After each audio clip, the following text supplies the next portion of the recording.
حضور نے فرمایا من کسر سواد قوم فہو منہم، من کسر سواد قوم فہو منہم، او کما قال علیہ السلام۔ حضور نے فرمایا جس آدمی نے کسی جماعت کو بڑھانے کی کوشش کی تو وہ اللہ تعالیٰ اس کو اسی جماعت میں سے اٹھائیں گے۔ آپ یہاں مسجد میں تشریف لائے الحمدللہ، بھائی کس کے لیے آتے ہیں؟ دین کے لیے آتے ہیں نا، ایک مسئلہ سیکھ کر جائیں۔ کچھ سختی ہے مولوی صاحب کی برداشت کر لیں، الحمدللہ فائدہ ہوگا۔ آپ اپنے دوستوں کو لائے، آپ لائے، کیوں لائے؟ کہ ہماری جماعت بڑھ جائے دین والی۔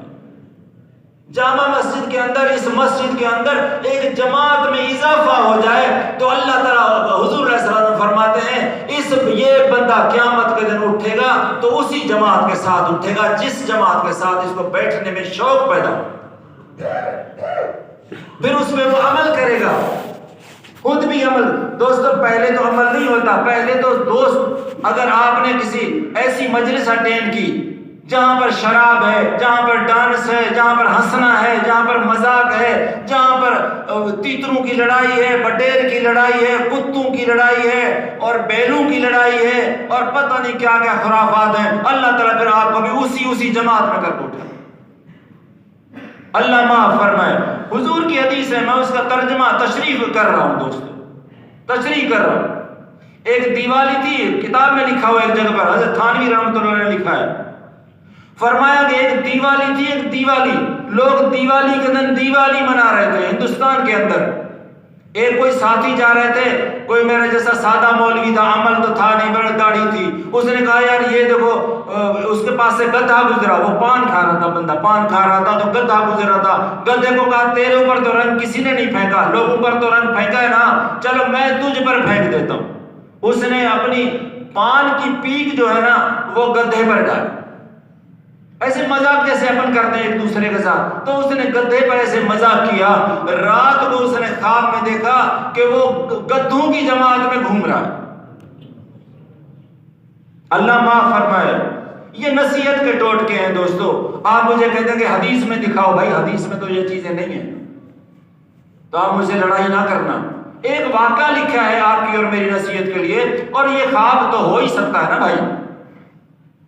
تو وہ گدھوں کی گدھے بہت سارے تھے اور یہ ان کے درمیان میں تھا۔ پھر کسی بزرگ کے پاس گئے، انہوں نے کہا کہ میں نے رات کو اس طرح کھا دیا۔ انہوں نے کہا کوئی غیر شرعی کام تو نے کیا ہے کل یا پرسوں کبھی بھی؟ اس نے کہا میں نے اس طرح کیا۔ اس نے اسی لیے اللہ تعالیٰ نے تیری جماعت گدھوں میں زیادہ کر دی، تجھے اسی میں رکھا۔ تو دوستو ہم کوشش کریں اپنی جماعت کو اگر بڑھائیں تو دیندار کی جماعت میں جائیں، دینداروں کی جماعت میں بیٹھیں۔ پہلے دوست کے ساتھ تھوڑی دیر بیٹھتا ہے، اس کو کوئی اتنی زیادہ محبت نہیں ہوتی، پھر دل کے ساتھ تھوڑی اس کے ساتھ آنے جانے سے محبت بڑھتی ہے، پھر اس کو وہ اپنا دوست جب اس کے ساتھ بیٹھتا ہے تو اس کے بعد پھر جو ہے دین کی طرف اس کو لے آتا ہے یا اور کسی گندے کام پر لے جاتا ہے۔ اگر دین کے کام میں لے آئے گا تو اس کو عمل کا شوق بعد میں ہوتا ہے، اس کے بعد جو ہے اللہ تعالیٰ اس کو اسی جماعت میں شامل کرتا ہے۔ تو میرے عزیز بھائی اور بزرگوں، تو ہم نے یہ کوشش کرنی ہے کہ ہم سے کوئی بھی ایسا غلط کام، ما یلفظ من قول الا لدیہ رقیب عتید، جب ہم زبان سے بھی کوئی چیز نکالتے ہیں تو اللہ کے فرشتے لکھتے ہیں، وہ سارا کام کرتے ہیں۔ اور ہم کہاں دور دور سے آتے ہیں۔ حضرت سلمان فارسی کہاں سے آیا تھا دین سیکھنے کے لیے دوست؟ کہاں سے آیا تھا؟ مجوسی ہے، باپ مجوسی، ماں مجوسی، آگ کی پوجا کرنے والے، باپ دادا مجوسی، آگ کی پوجا کرنے والے۔ میرے جب سنا کہ نبی آخر الزمان یثرب میں پیدا ہوں گے یا وہاں آئیں گے تو انہوں نے دیکھو کتنی تکلیفیں برداشت کی۔ ایران سے چلا، جسے عربی نہیں آتی، جس نے مکہ نہیں دیکھا، جس نے مدینہ منورہ نہیں دیکھا، ایک دل میں کڑھن اور شوق تھا، اس لیے وہ وہاں سے کتنی تکلیفیں، آپ تاریخ پڑھیں، سلمان فارسی کتنی تکلیفیں کسی شخص نے برداشت نہیں کی۔ غلام بنتے بنتے بنتے مدینہ منورہ میں پہنچا۔